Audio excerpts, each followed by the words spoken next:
قرآن مجید فرقان حمید کی بہت ہی مشہور سورت سورہ کوثر کی پہلی آیت مبارکہ آپ کے سامنے تلاوت کی ہے۔ انا اعطیناک الکوثر۔ اس کے جو مفسرین کرام نے مفہوم کو بیان کیا ہے، اللہ رب العزت کے محبوب علیہ الصلاۃ والسلام سے فیض یاب مفسرین میں سے آپ کے سامنے امام فخر الدین رازی رحمۃ اللہ تعالی علیہ آپ کے حوالے سے چند باتیں عرض کرتا ہوں کہ ہم نے آپ کو کوثر عطا فرمایا۔ تو امام فخر الدین رازی رحمۃ اللہ تعالی علیہ آپ کوثر کے معنی لکھتے ہوئے ایک معنی لکھتے ہیں کہ اس کوثر کا مطلب ہے کثیر نبوت۔ کیا مطلب ہے؟ کثیر نبوت۔ آپ میں سے احباب علم والے بھی موجود ہیں، تو کثیر جو لفظ ہے یہ زیادتی کے اوپر دلالت کرتا ہے، ایک چیز کی کثرت پہ دلالت کرتا ہے۔ امام فخر الدین رازی رحمۃ اللہ تعالی علیہ نے جو معنی کیا ہے کثیر نبوت، تو آپ بھی سوچیں، میں بھی سوچتا ہوں، آپ کو بھی اس بات کا علم ہے، میں بھی جانتا ہوں کہ نبوت ایک تاج ہے۔ نبوت ایک تاج ہے جو یک زمانہ ایک ہی جگہ پہ اگر اللہ رب العزت کا برگزیدہ پیغمبر موجود ہے تو وقت اور جگہ کی حدود کے مطابق اللہ نے صرف ایک اپنے اس خاص بندے کو نبوت کا تاج عطا کیا۔ زمانے کے لحاظ سے ایک ہی جگہ پہ دو نبی بھی موجود ہیں، لیکن ان کا علاقہ علیحدہ علیحدہ تھا۔ تو کثیر نبوت کی تفسیر کرتے ہوئے آگے اس کی وضاحت لکھی جاتی ہے کہ نبوت تو ایک تاج ہے، اس کا معنی کثرت کے ساتھ کیوں کیا گیا؟ اس کی وضاحت میں کچھ یوں لکھا گیا کہ اللہ کے نبی کو وقت کے لحاظ سے بھی بے مثل اور بے مثال نبوت کا تاج عطا ہوا۔ دوسری چیز کثیر نبوت کے حوالے سے لکھتے ہوئے کہ پیارے محبوب علیہ الصلاۃ والسلام کو اشیاء کے لحاظ سے بھی بے مثل اور بے مثال نبوت کا تاج عطا ہوا۔ اور تیسری چیز لکھتے ہیں کہ مقام کے لحاظ سے بھی اللہ رب العزت نے اپنے پیارے محبوب علیہ الصلاۃ والسلام کو بے مثل اور بے مثال تاج نبوت عطا فرمایا۔ تو اب میں مختصر اسی چیز پہ گفتگو کروں گا۔ حضور نبی رحمت صلی اللہ تعالی علیہ وآلہ وسلم سے پہلے جتنے بھی انبیاء کرام آپ تشریف لائے جلوہ گر ہوئے، اللہ رب العزت نے وقت کے لحاظ سے بھی ان کی نبوت کو محدود رکھا اور جگہ کے لحاظ سے بھی ان کی نبوت کو محدود رکھا۔ جناب ابراہیم، جناب حضرت اسماعیل، جناب حضرت یوسف، جناب حضرت یعقوب، جناب حضرت عیسیٰ، جناب حضرت نوح علیہم السلام اجمعین، جملہ انبیاء کرام، آپ تاریخ اٹھائیں، اللہ رب العزت نے ان انبیاء کا وقت بھی مقرر فرما دیا اور علاقہ بھی وہ محدود کر دیا، ان کی بھی حد بندی فرما دی۔ کوئی بھی ایسا نبی آمنہ کے لال سے پہلے نہیں آیا جس کو پوری کائنات کے لیے نبی بنا کر بھیجا گیا۔ جتنے بھی انبیاء ہیں ان کا علاقہ بھی مخصوص ہے، وقت بھی مخصوص ہے، جگہ بھی مخصوص ہے، اور اللہ رب العزت کا یہ حکم ان کو ملا، اے میرے انبیاء، جناب نوح، جناب ابراہیم، جناب اسماعیل، جناب یوسف، جناب عیسیٰ، تمہیں میں نبی بنا کر بھیج رہا ہوں، تمہارا یہ حدود اربع ہے، اور اسی کے اندر رہ کے تم نے میری وحدانیت کا بھی اعلان کرنا ہے، اپنی رسالت کا بھی اعلان کرنا ہے۔ یہ قانون بنے تھے پہلے انبیاء کے لیے، پہلے رسولوں کے لیے۔ بنائے کس نے تھے؟ خود رب نے بنائے تھے، خود رب نے بنائے تھے۔ آمنہ کے لال کی آمد سے پہلے پہلے جتنے بھی انبیاء اور رسول آئے، یہ قانون مختص کر دیا گیا تھا ان کی ذات بابرکات کے لیے۔ لیکن آپ دیکھیں قرآن مجید پڑھیں تو آپ کو واضح فرق معلوم ہوگا کہ محبوب علیہ الصلاۃ والسلام آپ کائنات میں جلوہ گر ہوئے تو اللہ رب العزت نے آپ کو رحمت کا تاج عطا فرماتے ہوئے یہ اعلان فرمایا وما ارسلناک الا رحمۃ للعالمین، کہ ہم نے آپ کو عالمین کے لیے رحمت بنا کر بھیجا۔ اب آپ پیچھے چلیں، اٹھائیں تاریخ اور احادیث مبارکہ، تاریخ اسلام کا مطالعہ کیجئے۔ کسی بھی نبی اور رسول کے متعلق اللہ نے یہ نہیں ارشاد فرمایا کہ میں نے پوری کائنات کے لیے تجھے نبی بنا کر بھیجا۔ بنائے ہوئے اصول رب کے تھے، لیکن جب آمنہ کا لال قاعدات میں قدم رکھتا ہے، اللہ فرماتا ہے یہ اصول، یہ ضابطے، یہ سارے قاعدے، یہ سارے ضوابط یہ ان کے لیے تھے، تو میرا محبوب ہے، تیرے لیے نہ جگہ کی قید ہے، نہ وقت کی قید ہے، نہ زمانے کی قید ہے، میں نے تمہیں عالمین کے لیے رحمت بنا کر بھیج دیا۔ دوسری چیز، پھر سوال اٹھتا ہے کہ اللہ رب العزت نے محبوب علیہ السلام کو عالمین، لفظ عالمین پر غور فرمائیے کہ عالمین کے لیے رحمت بنا کر بھیجا، تو عالمین میں آتا کیا ہے؟ عالمین میں سب کچھ آتا ہے۔ پہلے انسانوں کا تذکرہ کر لیتے ہیں۔ اللہ رب العزت نے یہ اعلان فرمایا وما ارسلناک الا کافۃ للناس، اے محبوب میں نے آپ کو ایک علاقے کے انسانوں کے لیے نبی بنا کر نہیں بھیجا، ایک زمانے تک محدود لوگوں کے لیے نبی بنا کر نہیں بھیجا، بلکہ کائنات انسانی کے لیے میں نے آپ کو رسول بنا کر بھیج دیا، پوری کائنات کے لیے میں نے آپ کو رسول بنا کر بھیج دیا۔ وما ارسلناک الا کافۃ للناس، ساری کی ساری انسانیت کے لیے میں نے آپ کو رسول بنا کر بھیج دیا۔ حضور نبی رحمت صلی اللہ تعالی علیہ وآلہ وسلم، آپ کی ذات بابرکات، یہ اعلان اللہ رب العزت نے آمنہ کے لال کے لب مبارک سے کروایا، تو اگر اسی چیز میں بھی غور کیا جائے تو یہ بات عام بندے کو بھی سمجھ آ جاتی ہے۔ جب اللہ نے یہ اعلان کر دیا کہ کائنات کے آخر تک اگر کسی رسالت کا ڈنکا بجے گا تو وہ میرے محبوب کی ذات ہے۔ وما ارسلناک الا کافۃ للناس، ساری انسانیت کے لیے میں نے آپ کو اپنا رسول بنا کر بھیج دیا۔ اب کائنات انسانی قیامت تک آپ لے کر چلیں تو آپ کو یہی بات سمجھ آئے گی کہ اللہ کا حکم ہے کہ قیامت تک جتنے بھی انسان آتے رہیں گے ان کے لیے آخری نبی میرا محبوب ہے۔ اور پھر دوسری چیز میں آپ کے سامنے رکھتا ہوں کہ اشیاء کے لحاظ سے اللہ رب العزت نے پیارے محبوب علیہ السلام آپ کو بے مثل اور بے مثال تاج نبوت، تاج ختم نبوت عطا فرمایا۔ محبوب علیہ السلام آپ نماز پڑھا رہے ہیں اور حضور علیہ السلام نماز میں قرات فرما رہے ہیں، تلاوت فرما رہے ہیں۔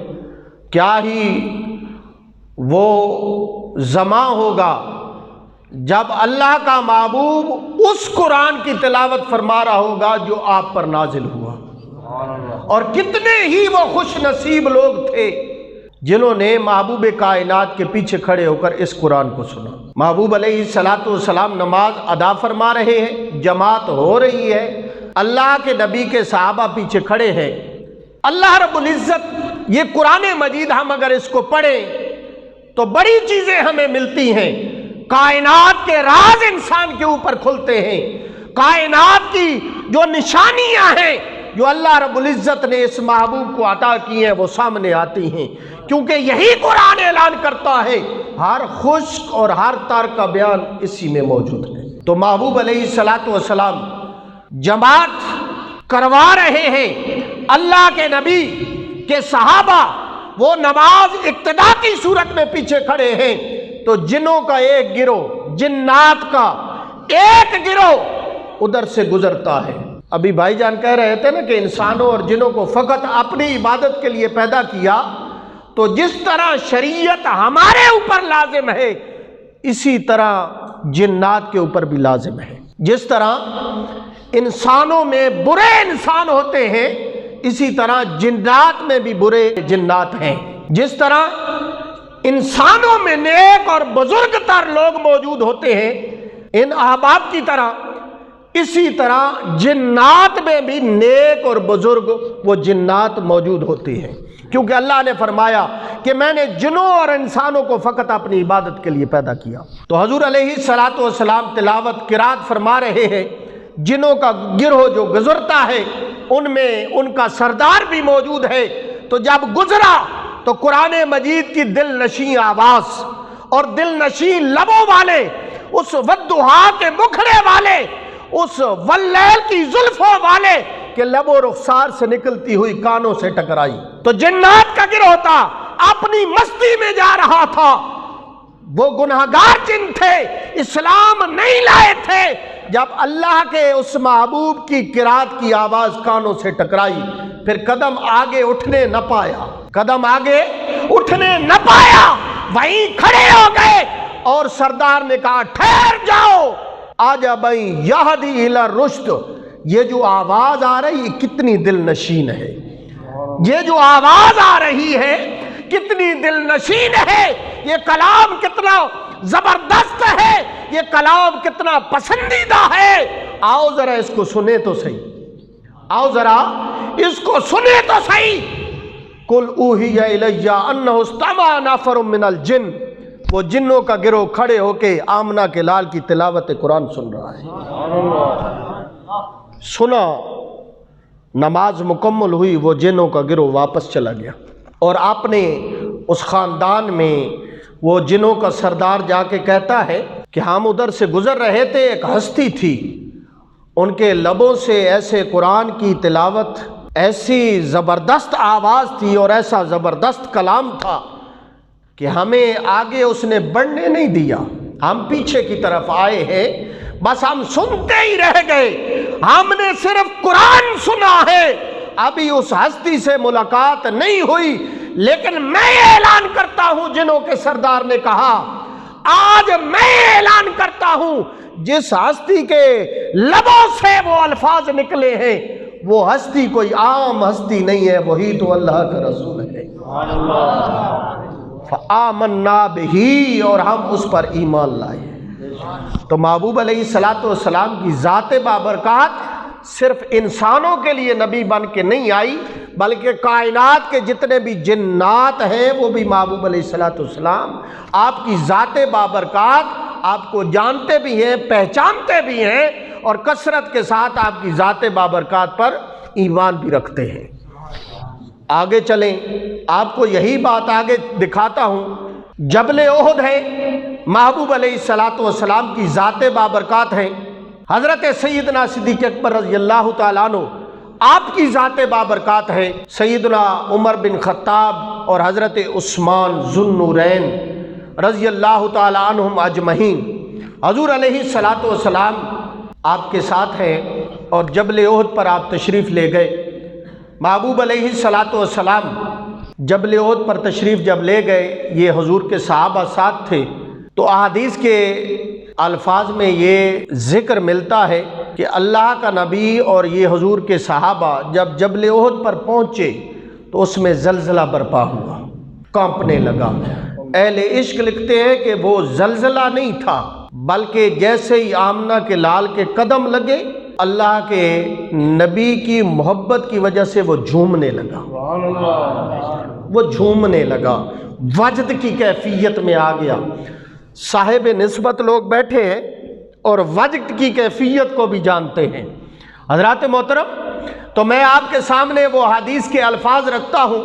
محبوب علیہ الصلوۃ والسلام آپ جلوہ فرما ہے جبل احد کے اوپر. اللہ رب العزت آپ کو زیارت کی توفیق عطا فرمائے. اللہ کا نبی جناب صدیق اکبر، جناب حضرت عمر بن خطاب اور جناب سیدنا عثمان ذو النورین رضی اللہ تعالیٰ عنہم اجمعین جب فرط محبت سے وہ پہاڑ وجد میں آیا، اللہ کے نبی نے اس پہاڑ سے خطاب فرمایا. کس سے فرمایا؟ پہاڑ عقل رکھتا ہے، پہاڑ دماغ رکھتا ہے، پہاڑ سوچ رکھتا ہے، پہاڑ آنکھیں رکھتا ہے، پہاڑ دل رکھتا ہے، یہ ساری قوتیں اللہ نے انسان کو دی ہیں، نہ اس کے پاس عقل کی قوت موجود ہے، نہ اس کے پاس دل ہے، نہ اس کے پاس آنکھیں ہیں، نہ اس کے پاس کان ہیں، نہ اس کے پاس جذبات ہیں، نہ وہ انسانوں کی طرح محسوس کرتا ہے، لیکن ہماری باتوں کو، ہمارے الفاظ کو، ہمارے پاؤں کو وہ محسوس نہیں کرتا، لیکن آمنہ کا لال جہاں ہے پھر کائنات کی ہر چیز محسوس کرتی ہے، پھر کائنات کی ہر چیز محسوس کرتی ہے۔ جب وہ فرط محبت میں، وجد کی کیفیت میں وہ کانپنے لگا تو اللہ کے نبی، اس تاجدار ختم نبوت کے تاج، اس پہننے والے نے اعلان کیا، اسکت یا احد فانما علیک نبی و صدیق و شہیدان، او کما قال النبی، اے احد پہاڑ اب ٹھہر جا، کیوں تجھے پتہ نہیں ہے تیرے اوپر اللہ کا نبی کھڑا ہے، تیرے اوپر اللہ کا نبی کھڑا ہے، تیرے اوپر صدیق اکبر کھڑے ہیں، اور تیرے اوپر 2 شہید کھڑے ہیں۔ ابھی تو شہید ہوئے بھی نہیں تھے، ابھی تو حضور کا زمانہ چل رہا تھا، جناب صدیق کی خلافت کا دور مبارک ابھی نہیں آیا تھا، جناب عمر کو بھی شہید کی گارنٹی دے دی اور جناب عثمان کو بھی شہادت کا ٹکٹ عطا کر دیا۔ تو میں پوچھنا چاہتا ہوں، اشیاء کے لحاظ سے اللہ نے محبوب علیہ السلام کو جو مقام عرفہ و اعلیٰ عطا کیا، یقین رکھے وہ کسی نبی کو عطا نہیں کیا۔ کائنات کا ذرہ ذرہ اس بات کی گواہی دیتا ہے کہ جو کائنات کی ہستی آخر میں آئی ہے وہی تو تاجدار ختم نبوت ہے۔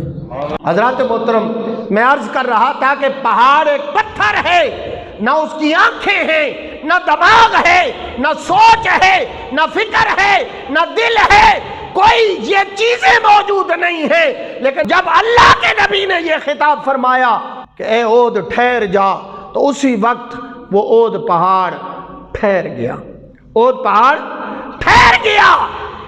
حضرات محترم، اسی اللہ کے نبی نے اور اسی محبوب نے یہ اعلان فرمایا، احد جبل یحبنا ونحبہ، او کما قال نبی صلی اللہ علیہ وسلم، یہ احد جو پہاڑ ہے یہ ہم سے محبت رکھتا ہے، ہم اس سے محبت کرتے ہیں۔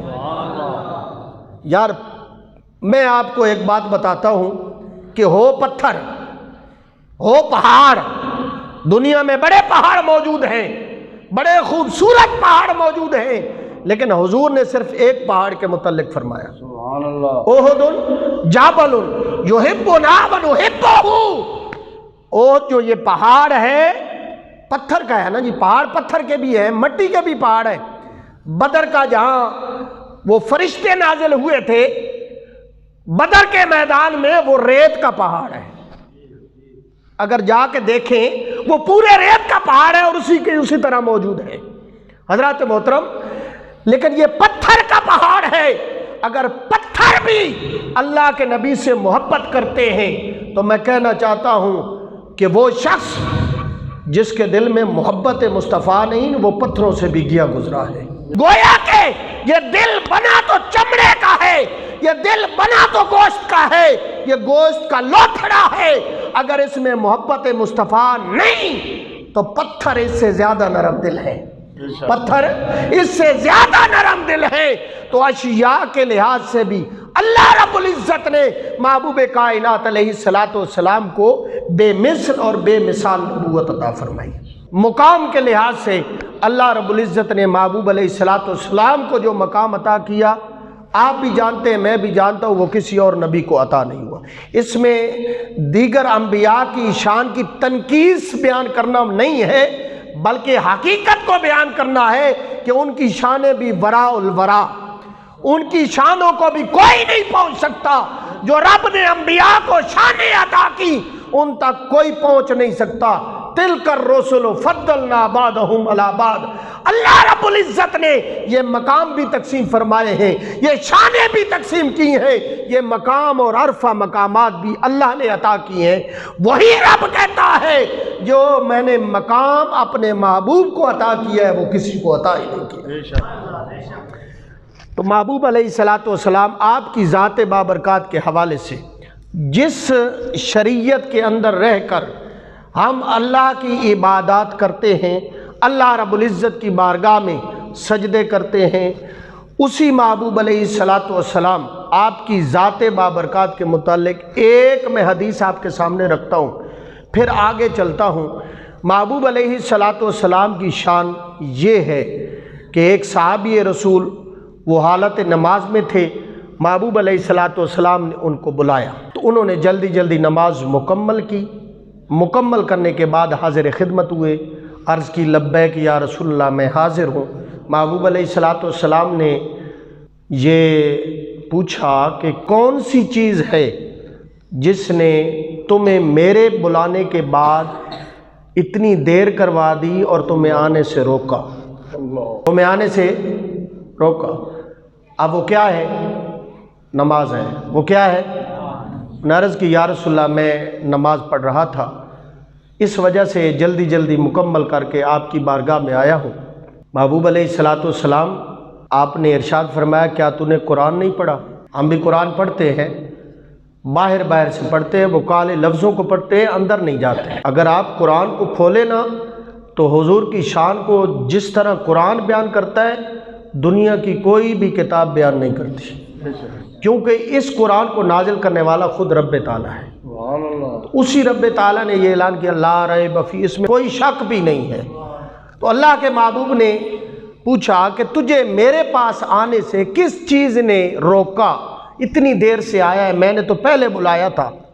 آپ بھی سوچیں، میں بھی سوچوں، ہے تو اللہ کی عبادت، لیکن وہی جو شریعت بنانے والے ہیں وہی پوچھ رہے ہیں کس چیز نے روکا؟ عرض کی یا رسول اللہ میں نماز پڑھ رہا تھا۔ حضور نے فرمایا قرآن نہیں پڑھا؟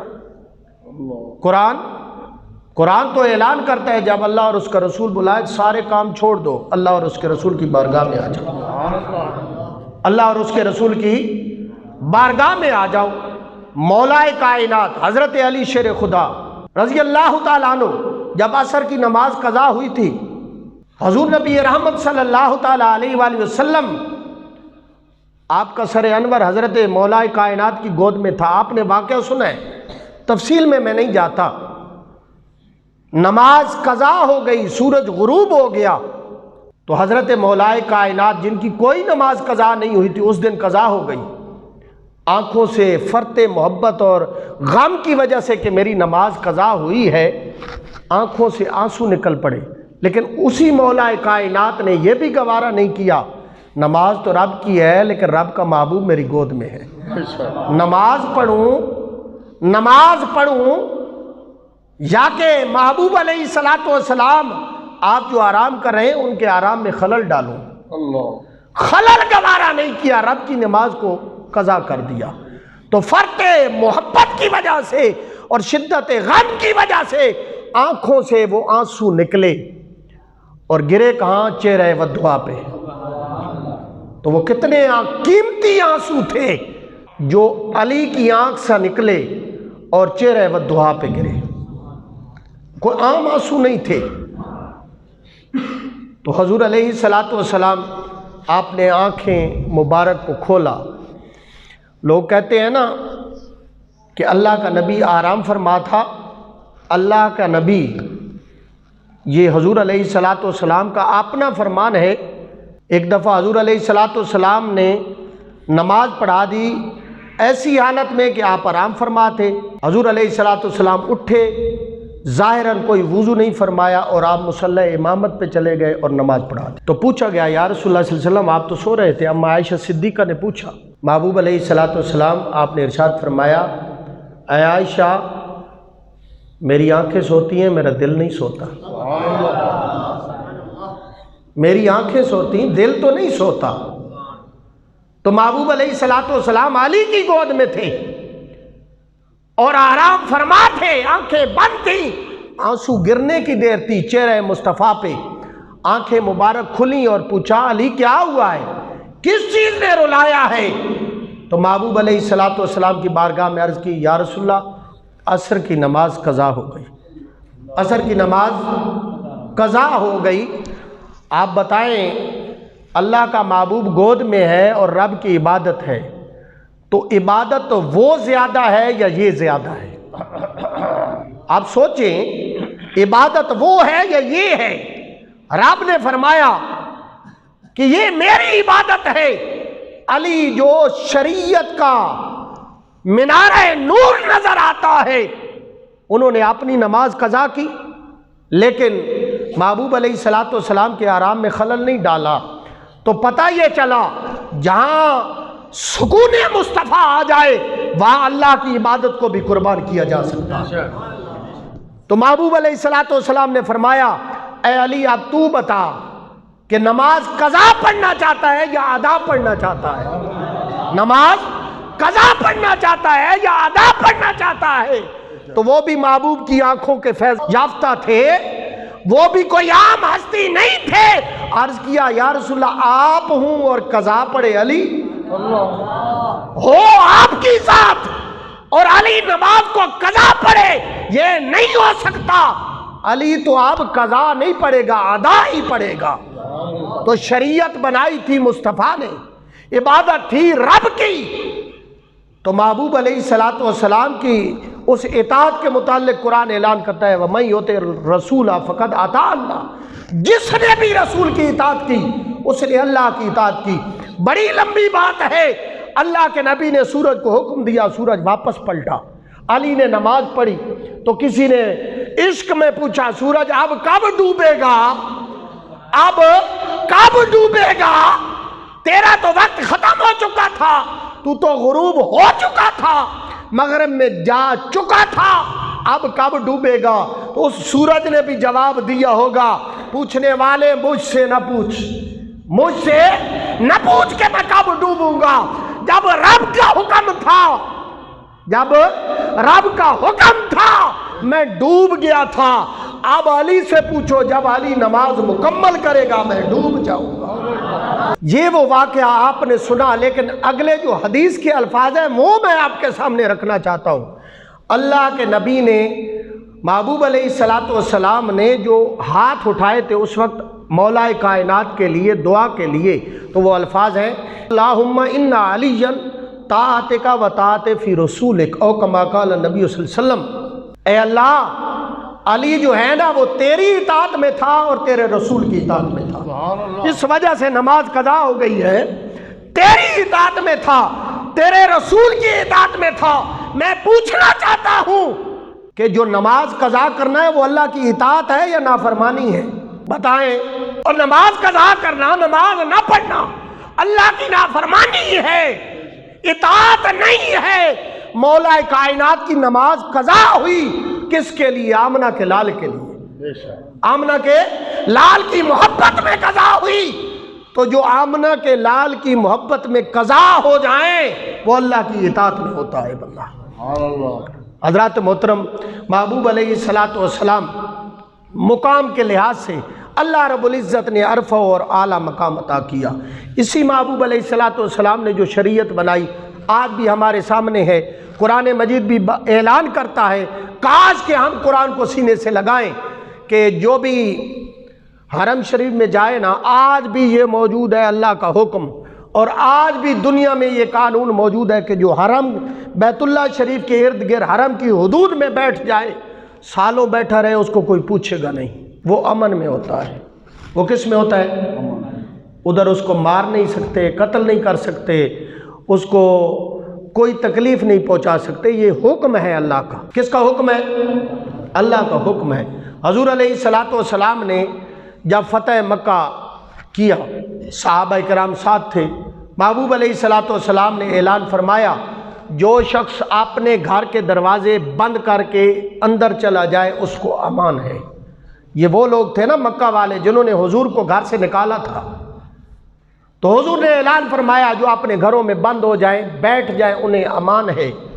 جو ابو سفیان کے گھر چلے جائیں انہیں بھی امان ہے، جو حرم کعبہ میں آ جائیں انہیں بھی امان ہے، جو میرے پاس آ جائیں اور معافی کا مطالبہ کریں انہیں بھی امان ہے۔ اللہ کے نبی کا فتح مکہ کے اوپر حکم ہے، آج بھی موجود ہے۔ محبوب علیہ الصلوۃ والسلام نے یہ اعلان فرمایا لا تثریب علیکم اليوم، آج میں تم سے کوئی مواخذہ نہیں کروں گا، کوئی مواخذہ نہیں کروں گا، آج سب کو امان ہے، سب کو وہی لوگ کھڑے تھے نا جنہوں نے پتھر بھی مارے تھے، راستے میں کانٹے بھی بچھائے تھے، حضور علیہ الصلوۃ والسلام کے کتنے مقتدر صحابہ کو شہید کیا تھا، ظلم کی چکی میں پیسا تھا، وہ سارے لوگ سامنے موجود تھے۔ ابو سفیان بھی موجود تھا، ہندہ بھی موجود تھی، وحشی بھی موجود تھا، یہ سارے لوگ موجود تھے جنہوں نے سید حمزہ رضی اللہ تعالی عنہ جو حضور علیہ الصلوۃ والسلام کے چچا ہیں، ان کا سینہ چیر کر آپ کے کلیجوں کو کچا چبایا تھا۔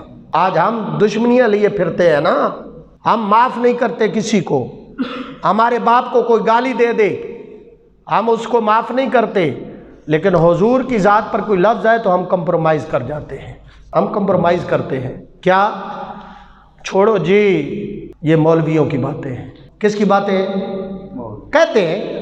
آپ مانے نہ مانے کہتے ہیں، ہم کمپرومائز کرتے ہیں۔ باپ کی عزت پہ ہم نے کبھی لفظ گوارا نہیں کیا، باپ کی حد کے عزت کو، بلکہ آج بھی آپ کسی عدالت کی انسلٹ کر دیں تو آپ کو جیل جانا پڑے گا، حد کے عزت کا کیس ہو جائے گا۔ کسی وزیر مشیر کی آپ بےزتی کر دیں، حد کے عزت کا کیس ہو جائے گا۔ لیکن ہم کمپرومائز کرتے ہیں، نہیں کرتے تو اپنی ذات کا نہیں کرتے، کرتے ہیں تو اللہ کے دین اور نبی کی ذات پہ کر جاتے ہیں۔ محبوب علیہ الصلوۃ والسلام کے صحابہ حضور کی بارگاہ میں آئے، عرض کی یا رسول اللہ، سب حاضر ہو گئے لیکن ایک شخص ایسا ہے جو کعبے کے پردوں میں چھپا ہے، کعبے کے پردوں میں چھپا ہے، جس کا نام ہے ابن خطل، اس کو خطل بھی پڑھا گیا ہے، وہ کعبے کے پردوں میں چھپا ہے۔ ہاں یہ وہی شخص ہے یا رسول اللہ جو آپ کی ذات کی توہین کرتا تھا، الیاذ باللہ، آپ کی ذات میں نقائص نکالتا تھا، آپ کی شان کی بے ادبی کرتا تھا، یہ وہی شخص ہے۔ آپ کی شان کی الیاذ باللہ ہجب کرتا تھا، یہ وہی شخص ہے۔ حضور نے فرمایا لا تثریب علیکم اليوم، سب کو معافی نامہ ہے، سب کو معافی ہے، کسی سے کوئی گرفت نہیں ہے، کسی سے کوئی مواخذہ نہیں ہے۔ لیکن ابن خطل، میں نے پہلے بات کی، کعبے میں امن اور امان ہے، کوئی قتل نہیں کر سکتا، لیکن اللہ کے نبی نے یہ فیصلہ اس مقام پہ کھڑے ہو کے فرمایا جو میرا گستاخ ہے چاہے کعبے کے پردوں میں چھپا ادھر وہیں قتل کر دو۔ گستاخ نبی کی ایک سزا، گستاخ نبی کی ایک سزا، سرطن سرطن گستاخ نبی کی ایک سزا، سرطن تاجدار ختم نبوت، زندہ باد زندہ باد زندہ تاجدار ختم نبوت، زندہ باد زندہ باد زندہ۔ لبیک لبیک یا رسول اللہ، لبیک لبیک لبیک یا رسول اللہ، لبیک لبیک لبیک یا رسول اللہ، لبیک لبیک لبیک یا رسول اللہ۔ حضرات محترم، ابن خطل کو حضور نے خود حکم دیا اپنے صحابہ کو کہ چاہے وہ کعبے کے پردوں میں چھپا ہے، کتنی عظیم جگہ ہے، آپ بھی چاہتے ہیں، میں بھی چاہتا ہوں، آپ کے بھی دل کی تمنا ہے، میرے دل کی بھی خواہش ہے، کوئی بھی ایسا مسلمان نہیں ہے جس کی خواہش نہ ہو کہ مقام حرم ہو، کعبہ کا در ہو، کعبہ کے پردے ہوں، دامن ہمارا ہو، وہ پردے ہمارے سینے سے لگے ہوں، اور پھر ہم اللہ کی بارگاہ میں اپنی حاضری اور اپنی پیشانی جھکا رہے ہوں۔ وہ شخص کعبے کے پردوں میں چھپا تھا، لیکن اللہ کے نبی نے فرمایا اسے پکڑو، ادھر ہی قتل کر ڈالو، اور اسی ابن خطل کو وہیں قتل کیا گیا کعبے کے پردوں کے ساتھ۔